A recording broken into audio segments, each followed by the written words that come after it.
আসসালামু আলাইকুম। আমি লিবিয়া থেকে বলছি।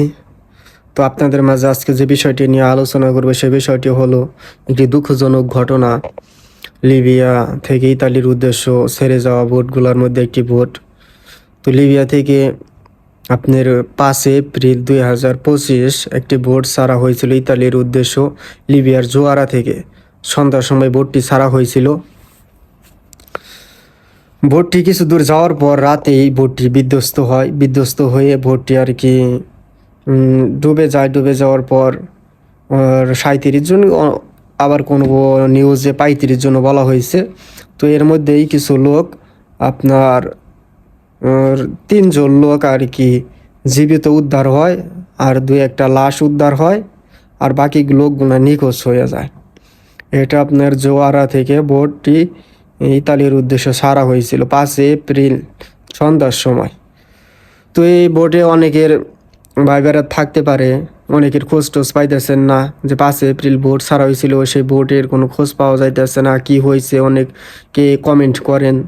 তো সেই হিসাবে বলা যে 5 এপ্রিল জোয়ারা থেকে বোট ছাড়া হয়েছিল যে আপনার ইতালির উদ্দেশ্য, সেই বোটটি আপনার দুর্ঘটনার কবলে পড়া বোটটি বিধ্বস্ত হয়, আর 3 জন জীবিত উদ্ধার হয়, 2-3টা লাশ আর কি পাওয়া যায়, আর বাকি লোকগুলা নিখোঁজ। তাই আর কি সেই বোটে আপনাদের পরিচিত কেউ থাকতে পারে। অবশ্যই যদি কেউ নিখোঁজ হয়ে থাকে তাহলে তো আর কিছু করার নাই। এখন হঠাৎ করে একটা বোট দুর্ঘটনা ঘটতেই পারে, অনেকগুলা বোট চলে গেছে, এর মধ্যে থেকে আপনার একটা বোট দুর্ঘটনা ঘটতেই পারে। তো এর ভিতরে অনেক লোক চলে গেছে, প্রায় 2500 লোক চলে গেছে। 2-1টা বোট অ্যাক্সিডেন্ট হয়েছে, আবার কিছু লোক ধরাও খাইছে। তো এর মধ্যে দিয়েই গেম চলে, এটাকেই গেম বলে। কেউ ভাগ্য ভালো থাকলে চলে যায়, কেউ ধরা খায়, কেউ মারাও যায়। তবে মারা যাওয়ার সংখ্যাটা কম, উদ্ধার হয়। তো কপাল খারাপ থাকলে আর কি করার। তো আর কি সেই বোটটা ডুবে গেছে। ওই বোটটার মধ্যে আপনার বাঙালি ছিল, কিছু পাকিস্তানি লোক ছিল, কিছু পাকিস্তানি আর বাঙালি লোক ছিল এই বোটের মধ্যে।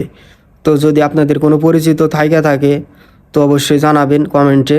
আর নিখোঁজ হওয়া মানুষগুলো আসলে পাওয়া যায় না, মানে সহজে পাওয়া যায় না। নিখোঁজ হইলে ওই সাগরের মধ্যে নিখোঁজ হলে সহজে পাওয়া যায় না, আবার কতটা লাশ ভাইসা আসে।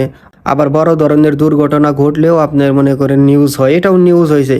আপনার যদি বোট দুর্ঘটনা ঘটে সাগরের মধ্যে, যদি বোট বিধ্বস্ত হয় তাহলে নিউজ হয় আর কি। তবে বড় ধরনের দুর্ঘটনা ঘটলেও নিউজ হয়।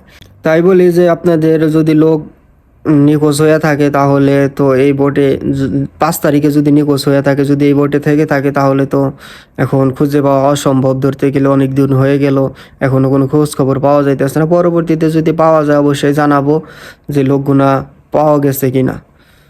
তো লিবিয়া থেকে ইতালি এ পর্যন্ত একটা বোটই বিধ্বস্ত হয়েছে, এর মধ্যে আর কি বিধ্বস্ত হয় নাই। 2-1টা বোট অ্যাক্সিডেন্ট হয়েছে, ওইগুলা মানে করুন উদ্ধারও হয়েছে। ওই লোকগুলা দেখা যায় যে বোট ফাইটে মিটে গেছে, আবার উদ্ধার হয়েছে, কিন্তু মারা যায় নাই আর কি। এটা মনে করেন বড় ধরনের দুর্ঘটনাই বলে যে এতগুলা লোক মারা গেছে। তো সব সময় আবহাওয়া ভালো থাকে না, আবার বোট মনে করেন যে নর্মাল বোট দিলে ফাইটা যায়, ঢেউর কবলে পড়ে বোট মনে করেন তলা ফাইটা যায়, তখন আর কি লোকগুলা তলিয়ে যায়। তো এখনও আলহামদুলিল্লাহ গেম হইতাছে, গেম যাইতাছে। আরও সামনে গরমের সিজন ভালোভাবেই পড়তেছে, এখন গরম পড়তেছে, গরমে এখন থেকেই গেম যাইতাছে, সামনে আরও যাবে। এই কয়েক মাস অনেক গেম হবে, গরমের সিজন অনেক গেম হয়, এটা এলো গেমের সিজন। কিছুদিন আগে বাতাস ছিল, তো বাতাসের কারণে সাগরে ঢেউ ছিল, ঢেউয়ের কারণে আর কি বোটগুলা কত বিধ্বস্ত হয়েছে। তো তারপরেও বোট চলে যাইতেছে। তো যারাই আসবেন ভালো দালাল ধরে আসবেন, গরমের মধ্যে গেম দিলে সবচেয়ে ভালো আর কি। তো ভিডিওটি শেয়ার করে দেবেন। ধন্যবাদ। আসসালামু আলাইকুম।